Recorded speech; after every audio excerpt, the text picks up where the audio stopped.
All right. Hello, everybody, and welcome to Therapeutic RPG Isn't Only D&D, a panel by the Bodhana Group, who I also Hey. happen to be a member of. Yes, yes. So this is Jack Birkenstock Jr. and James Kirk. I am not lying. His name is James Kirk. Oh yeah, we'll do full intros on the slide. Just as a front line, there's a panel that myself, James, and others in Bodhana. We have done this panel for PAX Unplugged. We have done this at Gen Con. So it is one of our favorite panels to do for reasons that will become evident as we go through. So there, for those of you who've been longtime fans or friends of Bodhana, this is our new logo, the Therapeutic Beneficial Gaming TBG. You see. So what do you say, James? You ready to start this puppy up? Yeah. Let's do James, things. James, remind Jack that he only has 45 minutes. I only have 45 minutes. Oh my God, I should consult another doctor. Yes. 50, So, 50, 50. We'll stretch it to 50. for the record, I just want to state for anybody in the audience, those who might be working for Wizards of the Coast, we love D&D. We really do. We have used it in our groups who are currently running one of our groups of D&D. It was and is for us entrance into the hobby, awesome cartoon, beloved staple of the industry, an okay movie. Snails, no. We all suffered a little bit from that. But who are we? I'm Jack Birkenstock Jr., Executive Director, one of the co-founders of Bodhana. My master's in human services degree from Lincoln University in '08. Been in the human services field for 23 years, gamer since age 12. And I have seen Ghostbusters well over 375 times. Not an exaggeration. And James, go ahead. And it keeps getting funnier every single time Single he time sees I it. see it. Um, so, yes, I am James Kirk. I am a therapeutic game master with the Bodhana Group. I've been doing it for about 6 years at this point. Um, Also, sixes. That was when I first got to a game table and started playing RPGs. Thanks, Dad. Um, and I've been doing it since. I was writing, stories and games and worlds at about 10. So I've had lots and lots and lots of years of playing these games, and now I get to apply that craft um, to the world of therapeutic gaming. And yes, also Gloomhaven is life. It's true. It Ask is me it how. is it is Um, damn true. my educational background is in with a concentration in theater. So I was focused on theater performance. So a lot of my stuff has to do with actually building and identifying with and understanding identity through character. Um, that's me. All right. So, to kind of bring us through to what it is we're going to talk about, first we want to let you know what a Bodhana is. We are a nonprofit 501c3. We use tabletop games for education, skill building, and therapy. Thank you and good night. That's our time. No, I'm just kidding. We run a wealth of different programs. We do board game programs, therapeutic role playing game groups, either private pay or for organizations. We offer consultation, a very robust training program, which is CE Hour approved through the National Board for Certified Counselors. A lot of folks in the audience have attended our trainings in the past. We have our own Twitch and YouTube channels, of which Crimson is our lovely producer and I guess you would kind of say manager in that regard. We run an annual Save Against Fear convention. This year will be October 7th through the 9th in the town of York, Pennsylvania. We run the Bodhana In Brigade. person. What's that?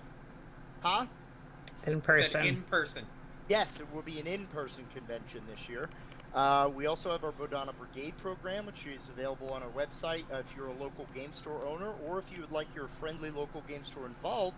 Every month, we pick a focal area of games and we encourage stores to create community engagement activities with either folks in the mental health organizations and support communities to bring gaming to as many people as possible while also letting folks know about Bodhana. And we are the fine publishers of Wizards, Warriors, and Wellness, a book series that we have available on Drive Through RPG, board game and RPG books. I think those are pretty much most of our deets, correct, James? Yeah, man, I'm tired. All right. Okay, so this is what most people think of when they think of RPGs. The Cheetos and Mountain Dew, all the stereotypes, but we have also used RPG in a very, very wide array of uses with different populations, kids, teens. We've worked on grief, anxiety, depression, trauma. There's a wealth of different opportunity for games. I'm not only That a member, but I was also a client. absolutely, that's how we met initially. And this kind of branches us over into what we're going to talk about today, because what we actually do behind the process of this is that we help clients explore issues basically by creating emotional situations for rehearsal, helping people practice various coping skills with very carefully constructed narratives. So this simulates different topics and concerns, and we basically use the story to help them rewrite their story. That's my story, and I'm sticking to it, but seriously, story. And the reason the story is so important is it really drives this whole process. So that lends itself to what we're going to talk about, James. So do you want to talk about picking a game system? Yeah, because there's a lot of RPGs available, and most of the time when early on, when I was doing this with Jack, a lot of people that we talked to said, "Oh, like D&D, yes, but um, there's a lot of different RPGs out there, right?" And D&D does some things very well, but it also doesn't do things as well as some other game systems. Some other game systems have much simpler rules, to be able to grasp, um, which can be important if you need a rules light type of system for a group that you're running for. Maybe the people that you're running for don't like fantasy games, right? Okay, well there's a vast library of RPGs out there that are not fantasy based, right? The important thing is to have options. Um, Maybe you've never played Dungeons and Dragons, but maybe you're familiar with other systems. Maybe you, for whatever reason, decided to hate yourself as a child and you decided to learn Shadowrun first instead of Dungeons and Dragons. Okay, I wait a mean, minute. cool. Like, Um, you're not going but to call me out on my panel on my own convention. So what about Shadowrun? Hey, I heard you like charts, so I gave you a FASA game. Or, there, you know, that's what yeah, man. Like maybe you were like, oh, this Palladium thing sounds neat. Let's do that. I Um, yeah, No, I really wanted to so learn so math, so I learned champions. yeah, or GURPS is the other one where, hey, I have all 37 yikes. books. I'm ready to play now. So the point here is to run what you know, run what you're familiar with, run what you can learn, because there are games that just maybe they have way too many rules that you're not really into. You don't like a game system that has a crunchy rules system. You want something that's easier and lighter. And I really like, most importantly here, run what your group needs. Um, they Jack and I have some games right now. Just as an example, we were talking to one of our groups about this past Tuesday. Jack and I have some games now that we really want to run for groups because we're just really excited about them. We think they're going to go really well. Yeah, Except that one of the kids in the group is not into superhero stuff. yeah. We don't want to run that system, because then that person's not really going to be into it right off the bat. That creates all kinds of problems. So Or right off the picking a Batman. game system picking a game system is ultimately about picking something that you can run comfortably, but fitting what you can run comfortably to what your group needs you to be able to run. And throughout the presentation today, what we're going to do is we're going to talk about just some of the considerations, and obviously, this could in effect be its own like 4 to 6 hour training. Uh, it might be, but we're going to talk over some of the considerations that you want to make if you run these games, not only therapeutically, but as you will hear with some of our great partners over in the cast server, just the intentional use of role playing. that role playing is for education. It is for spiritual growth. It is for more than just the clinical application that we utilize. Because if you're a parent, you want to teach your kids, good behaviors and positive pro-social skills. You can use role playing games to do this as well. So there's a lot of different choices out there, much like the cups you see in Indiana Jones and the Last Crusade here. But the idea of picking a gaming system, you want to look at every aspect of this process because it is deeper than just we're going to run Minds of Fandelver and everybody's just going to get better. So we want to talk about the player comprehension level, the rules for different challenges, and we're going to go into detail, but there are a lot of things that you want to consider when you're picking that sweet spot system. It could be maturity level of content. Let's say you're running a horror theme game. But you know what? You have Call of Cthulhu as an option. You have meddling kids. You have kids on bikes. So you right there are three different systems that will fit with different player level, different age level, different maturity, so many different considerations that you need to make as you're going through this process. It's not, don't limit yourself, right, James? Yeah, and there's something I want to bring up here. If you're looking at this list, coming here for this presentation, you can look at this list and be like, oh my god, like I haven't even thought about half of this type of stuff, right? Don't get bogged down about this list because part of this journey is not the fact that like, oh my god, I didn't pick the perfect system for my group and Right. now I'm going to damage these people because I didn't pick the right system. It doesn't mean that they're not getting anything out of the game. It just means sometimes we start a game and we realize 3 or 4 sessions into it, we're like, this is not. No, we don't. They're not taken to it. It's not what we were looking for. It's some of it's trial and error, right? You might still be getting what you need out of it, but it just might not be the right fit, right? So don't Right. feel like if you're not considering every single one of these and you don't put this together into a perfect Tetris puzzle that like you've somehow just caused everlasting damage. That's not what this is. Um, Right. but there are a lot of things that you do want to consider to make sure that you have at least thought about them. It's a comprehensive Yeah. list. Yeah, and here are some of the kind of considerations because we're also going to go through a different group of selection of different games that we have noticed over the years have different access points and different ways for benefit. So we're going to do that kind of at the end of the presentation. So first we want to talk about the mechanics. Nope, not these two guys in front of your car asking you to make silly noises as to, what your car sounds like. But the mechanics are how the game runs, right? It is the engine of the game. So does your game have crunchy bits? Are there heavy rules? Is it a heavy simulation game, right? So maybe one of the things about the game is maybe failed roles teaching resilience. Some games, like Kids on Bikes, use things like adversity tokens as a mechanic to further the idea of resilience a little bit more than just, well, you didn't pick the lock, so I guess it kind of sucks to be you, right? So think about the system that you're using and how much it pulls the player into the game versus separates the player from the game. Because when we talk about immersion, that's a very big, heavy factor when considering therapeutic use of different systems. If the rules cause more of a distraction to the game, you might lose something on the wraparound of this process that you spend so much time talking about rules and focusing on rules, and like every 5 seconds there's a rules question. You're going to lose some of that story driven immersion that, at least from the Bodhana model perspective, is very instrumental to we're telling this story. It's very much like when we talk about psychodrama and drama therapy.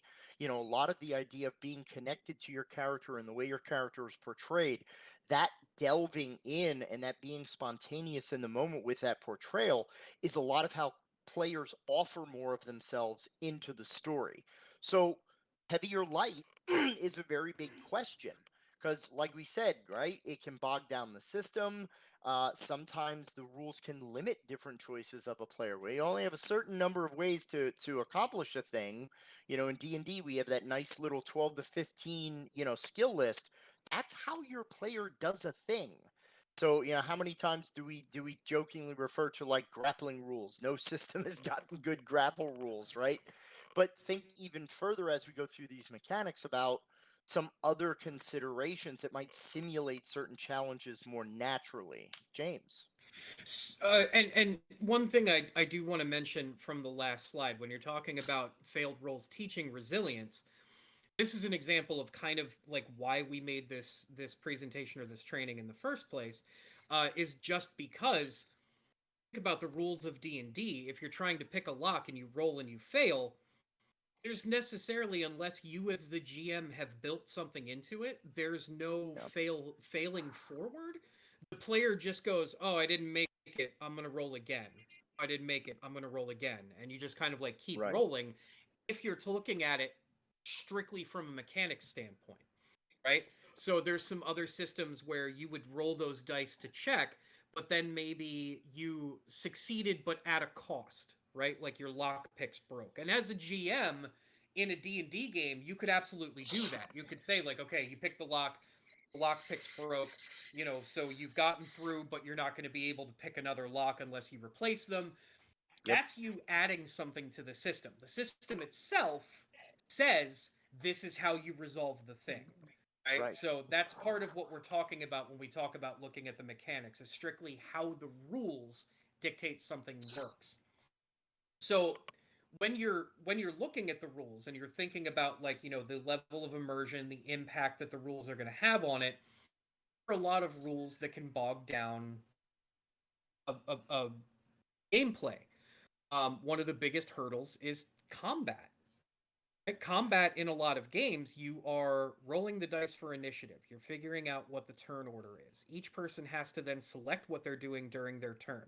They then have to resolve what they're doing during that turn.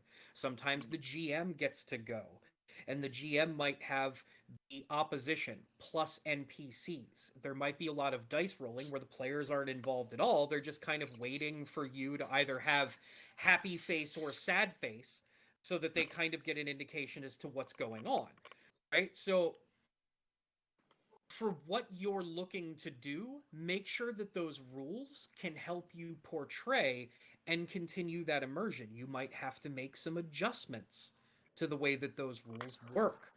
Um, are there certain rules that you can take advantage of that can emulate or help to work on specific therapeutic concerns? One of the things that Jack and I listed here is from Call of Cthulhu, the idea of having a sanity rating, the idea that what they are seeing and what they are experiencing is affecting their overall well-being, and their ability to continue to sort of like accept the things that they're being exposed to.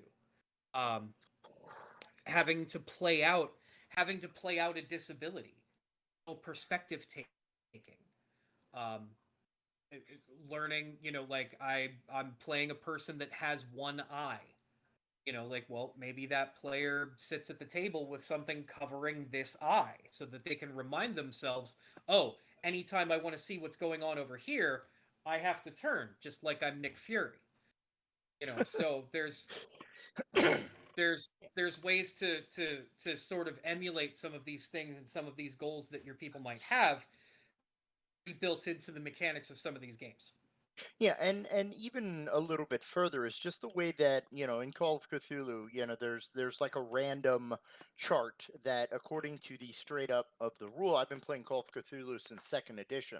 And one of the biggest criticism of that as a system, specifically when people talk about it for therapeutic use, I've, just witnessed this horrifying scene. My buddy just got, taken out by a bunch of, deep ones or what have you. And I'm going to roll in this random chart. Now all of a sudden I'm a kleptomaniac. What? Hold on. Wait a minute. That isn't necessarily an accurate portrayal of how mental health works. And it can be very problematic for some people if the nature of the group is, let's say you're working with an anxiety group, or let's say you're working with a group who's struggling with depression. The way that the mechanics reflect how a character goes through a mental health concern can be very impactful to the overall structure and goal orientation of the group as a whole. Because, well, wait a minute, that's not how it works. Is that how I work? Is that how my mental health works? So you have to be really careful when you're even looking at a system that everybody may want to play it, but maybe that's a special conversation that you need to have about how those mechanics operate and how those mechanics may affect the players. And again, we've done tons of other panels about, and actually tomorrow for all y'all TogetherCon attendees, there will be some panels on consent in session 0 that will talk about a lot of these conversations that you want to have ahead of time. So yeah, please stay tuned for those. And, some topics like this may come up. So here are some popular mechanics. Get it? Because it's an old magazine. No, but some popular mechanics in games that you want to Thank you, look at. James. All right, I'm You're used to welcome. it. We have things like dice pools, and that might affect the level of cognition and the math skills of the people at the table. Alignment is, especially with old school D&D or a system like Pendragon, which we're going to talk about, Yeah. that leads the way to moral discussions and discussions about morality and why and how we make choices that we make. Movement rules. Some players. Also Go getting ahead. some insight. I was just gonna say, also getting some insight into what people think a neutral evil thing is. Yes, very You much can so. get definitions of how people see those around them and define the actions of those around them by just getting the definition of, like, well, what do you think lawful good is? You know. Yeah. And James kind of already talked about some of the things like movement and combat. And again, most of the considerations are you may have some clients or some persons in these groups that the idea of the rules for movement and combat make it seem kind of like a board game at that point. Some of your players may really enjoy that tactile combat planning strategic element, and it may draw a lot to your session. But bear in mind, movement, combat, all those roles for combat take a lot of time from the process because, a combat session could be a good hour and a half just to resolve a long combat. That's a group. Like that's one group session. So you may want something that flows a little lighter for combat. Also, when folks go to making decisions like action or spell points, these are, the more mechanics that you build into a system, the more considerations that players have for what they want to do and the element of time that it may press on what you can do in a given session has a lot of consideration of how you're plotting out what you're using and how you're using it. So these again are suggestions. These are elements that we want to make people aware of when they're using systems to really dive into why you're choosing the system that you're choosing. Because there are also one-page games. There are very quick, easy to pick up options. A ton of options, right, James? Yep. All right. We'll talk about theme. Sure, I like theme. Um, I depending on what you want to get as far as the actual theme of the game. There are some genres or games that fit themes better than others. If you're going for if you're going for a theme of like redemption, um, you could go horror, but like superhero fits really well with the theme of redemption, right? Um, so you can kind of pick different genres to fit the theme that you're looking for. You also want to think about the scope of the game, like a small setting versus a large setting. Are you doing this um, in like a city-wide type of thing? Is it a large city? Are you doing this where your people are just, small town USA? Maybe they have 3 traffic lights in their town, and then that's it. That's the size of the game. Um, you want to think about, this is actually, again, this is something that came up in one of our groups that wanted to play a horror game, and we started playing a horror game, and they went, "This isn't quite what we were thinking." Right? Because they were very creeped out, but they weren't really having as much fun.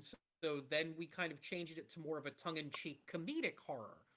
And I Right. think part of that was not the expression was, we want to play horror, we want to be scared, and I went, all right. And then they were like, can we lighten things up a little bit? It's dark in here. So then, we went to more of a comedic tongue-in-cheek kind of horror. More Army of Darkness, Yeah. less less Halloween, Friday the 13th, Yeah. right? Less So seven. yeah. Um, I want to Once be in you that have seven the game theme and though. you have If you do it, I wanna be in that game. Oh yeah, James definitely has a good nature of bearing down on the creepy to make sure that atmosphere is very accurately reflected. if you can match genre to the theme that you're trying to do, and then have the story emulate that theme, right? Like that's the formula. That's where you find that magic spot. Um, and you can have realism in your game. You can immerse people through those real world situations. Um, Sometimes, honestly, like Jack and I have found, as much as you see the word contrived and you immediately think to yourself like, oh, that's a negative thing, because that contrived is just, something like shoved in there, ham-fisted. It's what's expected of you, as opposed to like the surprise in the story. You know what? Sometimes your group wants contrived. Yeah. Sometimes they just want to do the thing that they're expecting to have happen, because that's where their immersion comes in. They are actually immersed because you're giving them exactly what they wanted in the manner that they wanted it. Sometimes that's the only way that you can pull them in. So real versus contrived is not on this slide because it's something that's supposed to be compared and contrasted. It's actually two different tactics that can both work Yeah. within the framework of that story. Um, and really, like, you want to be able to give your players a sense of comfort by being able to define the area that they're playing in. If they understand the tools of the sandbox and they know that within the confines of this story, we are doing A, B, C, and D. We are not murder hobos. We are looking for a constructive way to solve this problem, as opposed to, is it moving? Yes, shoot it. Um, so if you can kind of define the structure within that story, it'll give the players a sense of choice, but knowing that they don't have unlimited options with which to then go outside of the story, and possibly, like, they end up changing themes, missing something, those types of things. Yeah, and even further, if when we talk about theme, and I don't know if the next slide will kind of do this, but when we talk about like the walls of the sandbox, it provides a foundation of the world and the game. So, for example, I've shown on the slide over here some of the differences between similar themes or similar settings. So if we talk about Lord of the Rings, there's a different energy. There's a different dramatic portrayal between Lord of the Rings and Game of Thrones. They are telling very different stories, but they are providing these stories in very similar environments, much like the difference between Goonies and Stranger Things. They're essentially the same thing, right? They're kids investigating a weird thing in their town. They kind of have a superpowered ally in the Goonies, but when we talk about, the theme is the same: small kids, small town, investigating weird stuff, but we're telling maybe a darker story in one version versus kind of a lighter, more comedic. And we even talk about this in the great conversation of Star Wars versus Star Trek. You tell very vastly different stories, but you can also tell very similar stories within both of those universes, because both universes are established with different ground rules. Like James kind of referenced a little bit earlier, interest in the theme connects players. Not everyone, myself included. I am not a huge fantasy. I like fantasy. I enjoy it very much. But if you would ask me my preferred games, it would be horror supernatural. Now, conversely, I don't like horror movies. I don't like jump scares. I like atmospheric horror. So we always go to what we're comfortable with. We always go to what makes us feel most secure, and that's no different for the therapeutic player's need, because we're all going to play on tropes, right? Think back to every character that you've ever played in an RPG and who informs the creation of that character and how you've established it. You're going to base it in some way off of what you like and what you prefer. You want to play your version of it, right? I've always played the mouth character in most of my role playing games, the funny sidekick kind of, chuckle huck, just making jokes and whatever. So this is another consideration when we talk about games and how we create and even just selecting that system. Anything to throw onto that one, James? Because I think we're coming close to our No. system recommends. Yep. You want to talk Yeah, about the we resolutions? honestly, like we really like the fail forward mechanic. The idea that you can fail, and regardless of what you're doing, whether you succeed or fail, you're pushing the story forward in some way, right? And if you failed, perhaps you will get a chance to redeem yourself. So resolving actions in a game can actually help to teach degrees of success and failure. And the systems that you're picking or the system that you use can reflect this. The Powered by the Apocalypse games have a larger like degrees of success or failure. Powered by the Apocalypse games have a I succeeded at the thing, I failed at the thing, but then they have this gray area that says I succeeded but, right? And that's where the players get to collaboratively work with the GM to kind of like, okay, here's what happened. Here's now the complication that your character is facing. Or the players can come up with an idea that they can present to the GM. So there's a pass fail and there's a percentage of success. Like I succeeded, but maybe it wasn't that great. Maybe I succeeded and I succeeded with style. There are some games that instead of just a critical thing, they give you like, hey, you succeeded, and because you went so far over the target, you get an advantage or a bonus now, because you succeeded so well. um but just in resolution mechanics, there's a lot of different things that we can teach and we can work on. Resiliency is the obvious one at the top, right? Because you are responding to whether or not you failed at something. And if you failed at something, it's like the hero isn't how often they fall down, it's how often they get back up. Like that kind of thing that you get to play with. Remember what I just said about collaboratively talking about failing forward? Diplomacy. The ability to negotiate for your character or on your behalf to the GM.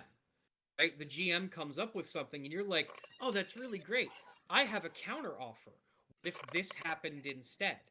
Um, which also engages creative thinking. Because now both you and the GM are taking and in real time arbitrating a situation. Look at something that has happened and you are deciding what the result of that thing is going to be, and not just a pass fail. You're also describing how that scene might have looked, what might have happened in that scene to the characters, what kind of situation it creates going forward, which engages that creative thinking aspect. And then critical thinking is in all games. Oh, absolutely in all Doesn't games. it's just in everything. Critical thinking. All right. But it also does give you the possibility to explore in the narrative cause and effect. Because however you fail or succeed, like I said, you're pushing the story forward, which means now you get to watch. Here's what happens to the story because of the action that I did. And different games have different resolution mechanics and systems. Most games use dice. There are systems that use cards. There are some that use rock, paper, scissors, much like our buddies from regular show here. So, yeah, lots of options, but think about those resolutions and how they can add or subtract from the therapeutic goals that you have. So, as promised, we're now going to show you a few good games, and I've been fighting for years to get this joke to land. That you're damn right I ordered the red box, right? It's D&D, but it's others than D&D. So we're going to talk through a couple of systems based on our comfort level, and these are just kind of because I know we're coming kind of close to time that we want to make sure that we just familiarize you with. So you know different options, and if you've never heard of these games, go ahead and check them out because we tried to give a good array, a wide smattering. So obviously, I'm going to always bank for No Thank You Evil. It's one of my favorite systems, specifically for young kids, age 5 and up. This is designed by Monty Cook Games. Shauna Germain is the primary designer on this system. It is limitless creativity, and some of the cool aspects is, one, it's very simple. So kids not only can learn to play this game, but they can run and create their own adventures on their own. It's easy for kids, also easy for parents who want to get involved in their hobby. It uses a noun verb adjective agreement in creating your character. So you're a blank blank who blanks. I am a dirty pirate who walks the plank.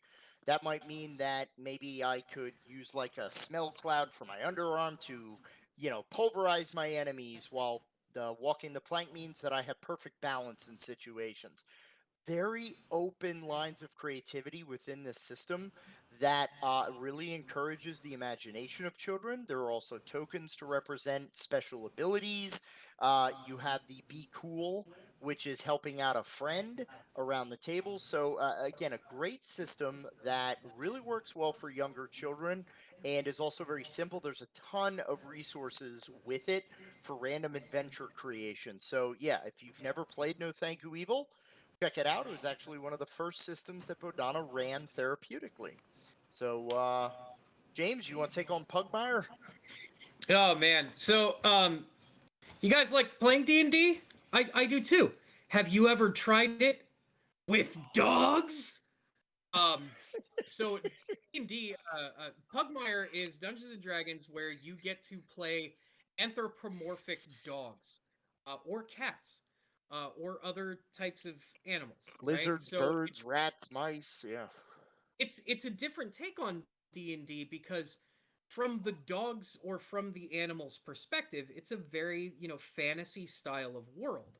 However, it is a world where man has gone away. Humans are no longer around. Poof, what happened to them? Nobody knows. Right? But for us as the players, it's kind of more of a post-apocalyptic world, because it's the world that's been left behind that these animals are now in and have kind of and have risen up, and become, these enhanced versions of themselves. Um, it allows players to be able to make their own dog or their own pet, in a way that connects them to the character that they're playing.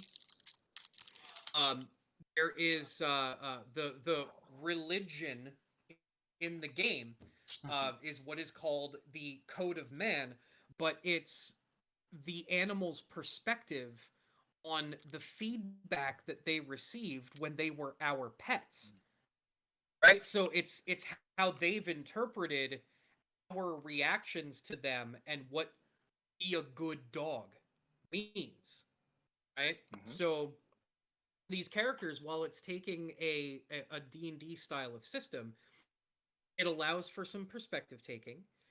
It gives you most of the rules that are in Dungeons and Dragons, but it does simplify those rules, so that it is more accessible. There's less math involved, to be able to play the game. Um, it does give you some wonderful villains and things to fight against. When you've seen your dog barking at absolutely nothing in a corner, that was that was actually what's called the unseen. They are terrifying demons that are just waiting to take us over, but our animals have kept us safe from them for all of these years. So there's all kinds of things to explore in this. The relationship between dogs and cats, um, discovering, artifacts of human civilization, um, being able to give the kids, or the players that you have, give them familiar things, but have them approach it as if they've never seen it before. Yeah. And Okay. if there are any therapists or such out there in the crowd, on the 7th of May, you can go to our website. We're actually going to be running one of our Systemics series trainings, which will teach you the system of Pugmire and how to play it and how to gain therapeutic benefit out of it. And all registrations include a PDF copy of the core rulebook. So we'll teach you how, and then you go ahead and run, right? You get to create a character, you get to play a small adventure, and you get to hear us talk about the rules and teach you guys how to play it. Yep. It's an awesome training, May 7th. The unseen. Now, everybody in the chat has a new fear they've never had before. Yeah. You are Speaking welcome. of new speaking of new fears, kids on bikes. Yeah, I'm leaving.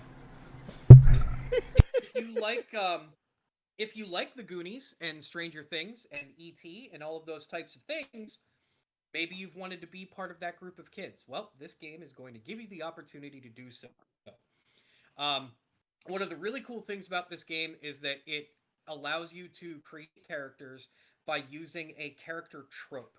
Jack had said earlier, I usually play the funny sidekick. This game gives you playbooks where the character is mostly already created. You're kind of filling in the details Yeah. of it. Mhm. But you can play the brutish jock. You can play. There's even a couple of adult characters. Most of them are either kids or teens, but you Yeah. could play like a blue collar worker, or you could. But it's all stereotypes that you get to play and emulate. Um, when you fail in the game, remember we talked about failing forward. The game actually rewards you in small ways by giving you what are called adversity tokens, because as things pile up on you, you can spend those adversity tokens and maybe be able to succeed when you really, really need to. Yeah. World building and the game itself is actually completely collaboratively created during character creation by the players and the GM, with I would say about 80% of the world being filled in completely by the players. Oh, absolutely. There's also within this game, there's a series of relationship questions where the players get to answer questions about know the other character, some of the other characters at the table, and how they've interacted with them before the story starts.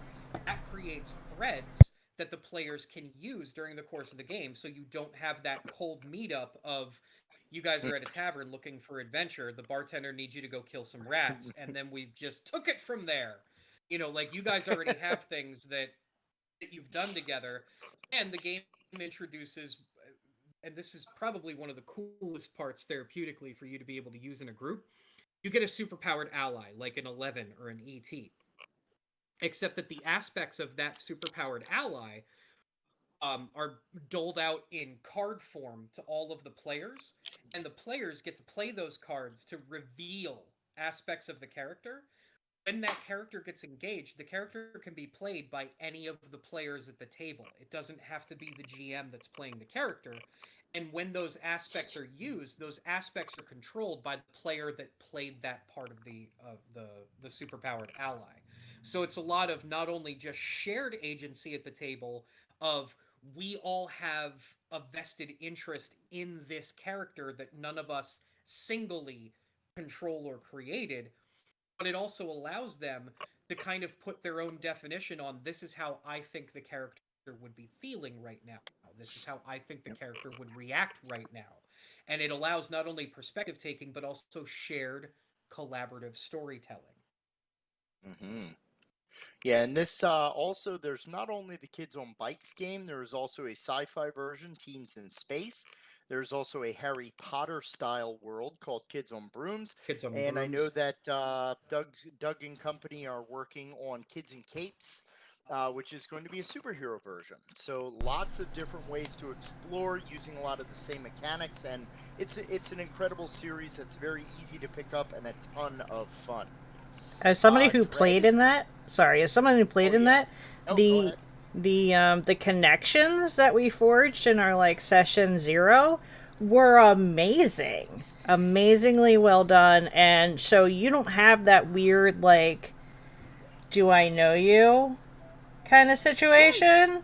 So like you walked in, we walked in knowing something about each other, about each other's character already. So it got rid of the you all start in a tavern somewhere and there's a post-it note. It was so awesome that I took things that that come in Kids on Bikes and I put them into other games. And a lot of people have done that. And just that idea of the questions, I mean, that's not a completely unique mechanic. The way it was used in Kids on Bikes was, and Dread is a great example. Dread is a system that can be very deep and very reflective through the questionnaires that you develop. And it's essentially a role playing game that uses a Jenga tower as its resolution. So the harder the task that you're doing, the more blocks that need to be removed. One of the cool things about this is that there is almost a natural tension from resolution, high range of risks to what it is that you want to do. Because typically in the game of Dread, if you knock over the tower, your character is dead. So it very quickly can, if you're looking for something that's very time sensitive or something that's very high action, high intensity, this system can very easily replicate that. And you have some play sets that you can borrow from, but that idea of questionnaires is built into the system. So as a therapist, you could focus the questions very much on what it is that your clients are working through, because any story can be told. It's a very unique system that not a lot of people have heard of, and it's kind of a shame because it really does offer a lot of wiggle room, as we say. Do you want me to take this one, or are you good Oh, on this one, I James? know how much you love this system, man. Do it. All right, so Retro Star is a system. It's published by one of my favorite companies. It's an indie company called Spectrum Games, and it emulates 70s science fiction television. Think Battlestar Galactica, Star Wars, Buck Rogers, stuff like that. The system essentially runs on narrative failure, which, if you've watched 70s or any kind of episodic, style TV like this, it's all about, well, you kind of mess up for the first 40 minutes of the episode, but then you pull it together into a big win for the team. So the game basically has the GM as a showrunner, and they create the characters, but then people step into the role to play these characters. So it's kind of like you're handed this role and you do an interpretation of it. But it's very interesting how the game is set that every episode is 5 acts and there are 12 actions per act. So it's a very quick timed game where if I do a thing within the system, that clicks the die on a 12-sider, and once we reach 12, the act is over. We resolve, we fast forward. So it roughly equates to about an hour of television. There are dials that you use to create the series, and these have different ratings. That might be the theme, whether it's serious, whether it's comedic, the plot. Do we deal with like real world issues like climate change, things like that? Are there recurring elements? Is it Monster of the Week? How cheesy is it? What are the science fiction budget for that? So is it like, paper mache masks or whatever? It's a very, very inventive, creative thing that really does. I mean, the whole thing about Spectrum is it's the emulation company. So they do a wide array of different games. Be sure to check them out. But I've always liked how they say the intention of your character. What are you trying to do? Not what is your action. What is your goal?